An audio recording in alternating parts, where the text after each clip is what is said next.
He took the seat at the table, the one my father promised would be mine. And in that moment I realized, if I wanted to be seen, I'd have to stop waiting for permission.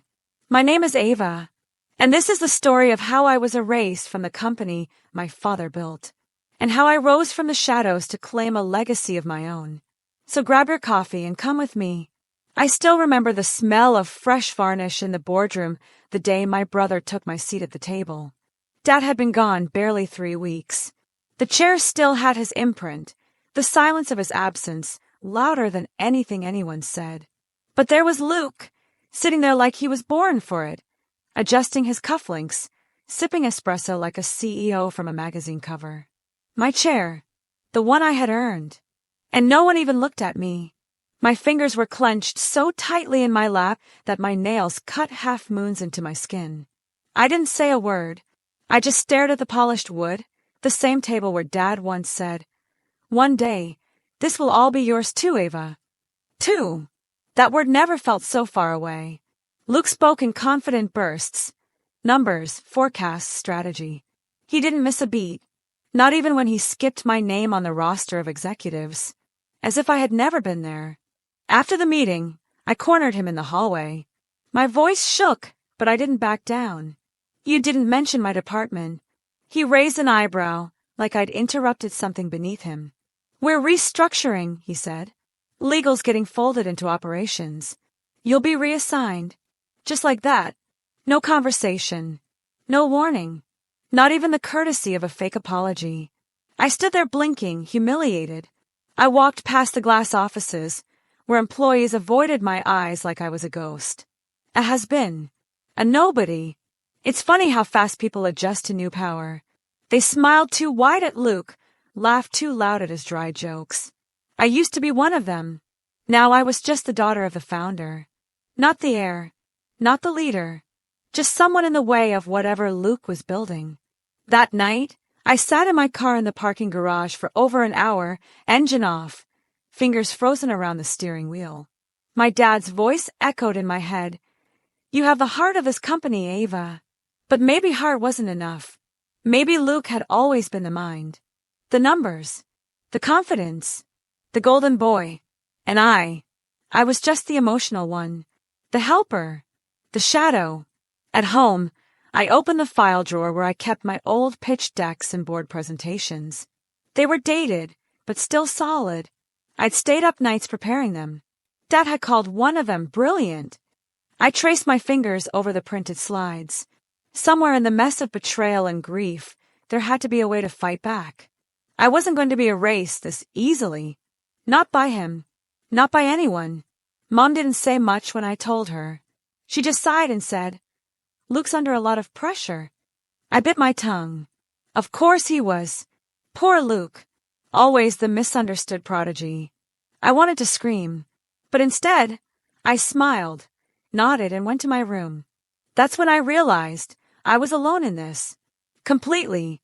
And if I wanted justice, I'd have to make it myself. I started watching old videos of my dad's speeches at conferences. Every word was a roadmap. Every story a hidden clue. He built the company from a single truck and a dream. But he built it with values. Loyalty. Integrity. I made a vow that night. I would honor his legacy, not by begging for scraps, but by proving I deserved the whole table. Even if I had to build a new one. That was the night the fire started. Not the kind that burns buildings, no. The kind that burns through doubt. Through silence. Through betrayal. I didn't know how, or when, or what it would cost. But I was done being the quiet sister in the background. Luke may have taken my seat, but he hadn't seen the storm I was about to become. I started small. Quiet. Calculated. While Luke bathed in the spotlight, I dove into the shadows, into the bones of the company Dad built. I reviewed contracts, cross-checked signatures, traced decisions that never passed through a board vote. At first, it was just curiosity. But curiosity became suspicion. And suspicion, that turned into proof. Luke wasn't just sidelining me, he was rewriting history. He changed the name of our logistics branch from ANR Transport to Elcor Solutions. No meeting. No approval. Just a press release and a smug LinkedIn post. I stared at my screen, heart pounding. That name, ANR, it stood for Ava and Robert. Me and Dad. It was our story. Our initials carved into metal on every truck. Now it was gone. Just like that. Like I never existed. I needed someone on the inside. Someone who hadn't bought into Luke's golden boy illusion. That's when I remembered Jordan, the company's oldest accountant. Loyal to my dad and quiet as a monk. I called him under the pretense of needing tax files. He agreed to meet. We sat in his dim office, papers stacked like towers around us. He didn't speak much, but his eyes, they held stories. Your father kept duplicates of every foundational document, Jordan whispered, sliding a dusty binder across the desk. He never trusted fully, not even Luke. My hands trembled as I opened it. Inside were original bylaws, equity statements, even a sealed letter addressed to me. I held my breath. It was dated just 3 days before Dad's last hospitalization. Why didn't I know this existed? The letter was short, just 3 lines. Ava, if anything ever happens to me, don't let your light be dimmed. You know the truth. Trust yourself. Dad. That was all. But it was enough. I felt something unlock in me, like his hand reached out from the grave just to remind me. I was never crazy. I was never weak. I had just been too polite. The next morning, I showed up to work early, before the building buzzed to life. I walked the halls like I owned them, because once I almost did. I stood outside Luke's office, staring through the frosted glass. He had no idea what was coming. That thought gave me power. It gave me fuel. He wasn't just fighting me anymore. He was fighting the legacy of a man I loved with every cell in my body. At lunch, I sat alone in the courtyard, binder on my lap. I watched Luke through the window, laughing with executives who once called me brilliant. He thought he'd won. That's the thing about storms. They don't announce themselves. They brew. They gather. And when they hit, they change everything. I didn't need revenge. I needed restoration. And I was going to get it. That night, I drafted an anonymous tip to the board's oversight committee. I attached copies of unauthorized financial shifts and policy changes. Nothing emotional. Just cold, clean facts. Enough to raise eyebrows. Enough to start the clock. I knew it would shake the ground beneath him. But I also knew I had to be ready for the backlash. Storms don't just blow through. They destroy. And sometimes, they cleanse. When I pressed send, my finger hovered for a second. I thought of Dad, of the night he held my hand after my first failed pitch and said, "Fall forward, Ava. Always forward." Then I clicked. No going back. Luke may have rewritten our story in public, but I had just started writing mine in the dark. And when the lights came on, he'd never see it coming. 3 days passed. No word. No tremor. Just silence. I checked my inbox every hour, pretending to scroll through reports. Nothing. The office felt heavier, like the air had thickened. People walked faster, smiled less. Luke remained untouched. Cool, collected, charming. The board hadn't called. The world hadn't shifted. But I knew. I knew this was the calm before everything snapped. In those quiet moments, doubt crawled in like smoke under a door. Had I made a mistake? Was I strong enough to see this through? What if I lost more than just my position? What if I lost everything? The binder stayed with me like a secret weapon in a weight. I reread Dad's letter 10 times a night, holding the paper like it could keep me from falling apart. Luke called me into his office on Friday. His smile was tight. "You've been quiet lately," he said, pouring coffee into 2 cups, but only sliding one toward himself. "Focused," I replied. He raised an eyebrow. "Focused on what?" I shrugged, keeping my eyes neutral. "On legacy." He tilted his head. "Whose?" That word hit like a slap. I smiled. "Ours." But inside I was shaking. That weekend, I drove to our old warehouse on the edge of town. It was mostly empty now, used for storage, forgotten by the new regime. But once, it had been the heart of the company. The first truck rolled out from there. I walked the dusty aisles, ran my fingers along rusted shelves. And then I found it. A photo of Dad and me, framed and cracked, tucked behind a toolbox. I sat on the concrete floor, staring at that photo. We were both wearing safety vests, grinning, covered in grease. My hand was on his shoulder. His smile was the same one he wore after my first big win. Grease on his face, pride in his eyes. I hadn't seen that version of me in years. I looked young, proud, unafraid. Where did that girl go? Maybe she was still here under the fear, under the betrayal. Maybe she just needed a reason to rise again. I whispered, "I'm still here, Dad."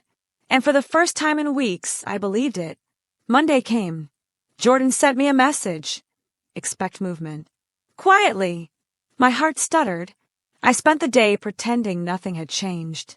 But the looks began. Subtle shifts in posture. Whispered conversations near the elevators. A few employees who had ignored me for weeks nodded as I passed. One even said, "It's good to see you here." Just that. But I heard the weight behind it. By Wednesday, the air was thick with something unspoken. Luke's door stayed closed all day. HR moved a scheduled meeting without explanation. Emails arrived in duplicate, as if someone was monitoring the chain. And then, an invitation, board review session. Thursday. My name was on it. So was Luke's. Just the two of us. I stared at the screen until my hands went cold. That night, I didn't sleep. I sat on my bedroom floor surrounded by notes, files, timelines. My heart beat, so hard I felt it in my teeth. Every voice from the past whispered in my ears. People who underestimated me, overlooked me, wrote me off. But louder than all of them was Dad's voice. You don't fight fire with fear. You fight with truth. And I had the truth. As the sun rose, I stood in the mirror and looked myself in the eye. No makeup. No armor. Just me. Ava Reynolds, daughter of a dreamer, keeper of the fire. Tomorrow, I wouldn't walk into that room to defend myself. I'd walk in to remind them who built this foundation and who still carried its soul. The earthquake hadn't hit yet, but I was already standing in the rubble, ready to rebuild. The conference room was colder than usual. Or maybe it was just me. I walked in 5 minutes early, binder in hand, heels echoing against the marble floor. The board members sat in silence, eyes flicking up from their folders when I entered. Luke was already there, relaxed, legs crossed, that same rehearsed smile he wore when the cameras were rolling. I nodded politely. He didn't blink. We sat across from each other, a single table separating a decade of rivalry, silence, and things left unsaid. The chairwoman cleared her throat. We've received concerns about procedural changes made without board approval. Luke leaned forward, hands folded. There's been a lot of restructuring, necessary for modernizing. I didn't interrupt. Not yet. Let him bury himself with charm and control. He still thought this was his arena. When they turned to me, I opened the binder slowly. My hands didn't shake. This company was built on values. I began, not shortcuts, and certainly not erasure. I laid out the documents one by one. Contracts, bylaws, emails, financial transfers, all time-stamped, all verifiable. The silence deepened. Even Luke's smile faded at the edges. His eyes darted toward the folder like it might catch fire. I read the letter last. Dad's handwriting. His words. Out loud. I could see it hit them. These men and women who respected him, who had seen his dream from the garage to global. He trusted us. I said, my voice soft but solid. And I refused to let that trust be exploited. The room stayed still, like it needed time to process the shift. For the first time, Luke looked cornered. He stood. "This is emotional manipulation," he said, voice rising. "You think reading a letter from our dead father makes you qualified to run a corporation?" I didn't flinch. "No," I said. "But misappropriating funds under the guise of modernization? That makes you unqualified." His face reddened. I saw the crack then, the fury beneath his perfect shell. And I knew I had struck the nerve. The board called for a recess. Luke stormed out, slamming the door behind him. I stayed seated, fingers still pressed to the binder like it anchored me to the moment. A board member leaned over and whispered, "That took guts." I didn't respond. Not yet. I wasn't here for praise. I was here for truth. For justice. For something I had been denied too long. Outside, I found Luke pacing near the elevators. You're going to regret this, he spat. You think they'll hand it all to you because you cried in there? I met his eyes. I don't want it handed to me, Luke. I want what I earned. What Dad intended. And you can't rewrite that, no matter how many press releases you issue. He looked stunned, like he'd never heard me speak with teeth before. The next hours crawled. I waited in my office, blinds shut, door locked, heart in my throat. Then the email came. Board decision, pending review. A formality, but one that meant they were listening. The walls hadn't just shaken, they had cracked. And I had placed the first fault line. Whatever came next, I was no longer a shadow. I was a contender. That night, I sat on my balcony, binder beside me, city lights blinking like questions. I didn't feel victorious. Not yet, but I felt seen. And that was something. Luke may have tried to write me out of the company's history, but now, my name was inked into its future. In bold. In permanent. And tomorrow I'd write the next page. Being seen felt nothing like I imagined. I thought it would feel like triumph. Like standing on a mountaintop with wind in my hair and justice in my hands. But it felt hollow. Quiet. I walked through the halls like a stranger in my own story. People nodded, whispered, avoided my gaze. I had become a symbol overnight, and symbols scare people. My office had been moved to the top floor. A corner view. Bigger desk. Fresh coat of paint. It didn't smell like home. It smelled like detachment. Like distance. I missed my old view of the parking lot, where I could see the trucks roll out, just like they did when I was a teenager loading boxes on weekends. Now, I just stared at sky in silence. Mom didn't come to Sunday dinner. She said she had a migraine. I knew better.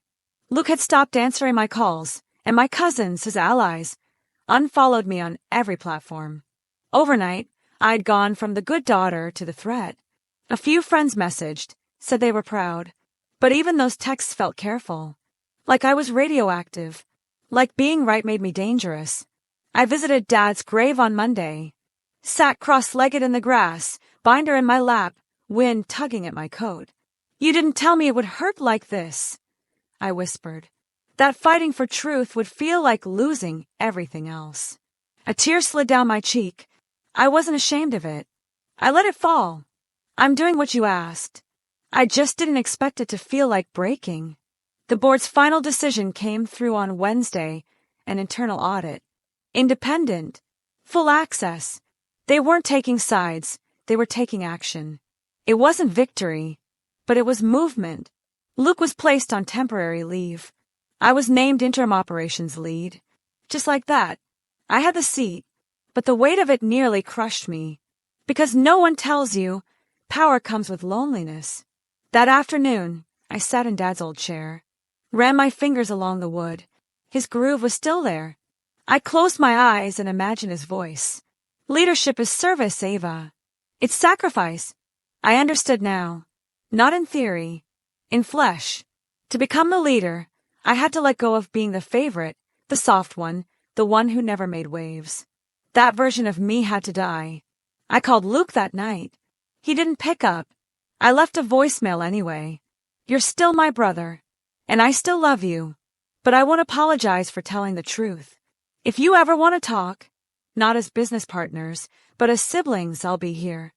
I ended the call with my throat tight. Love isn't weak, but it's not always soft either.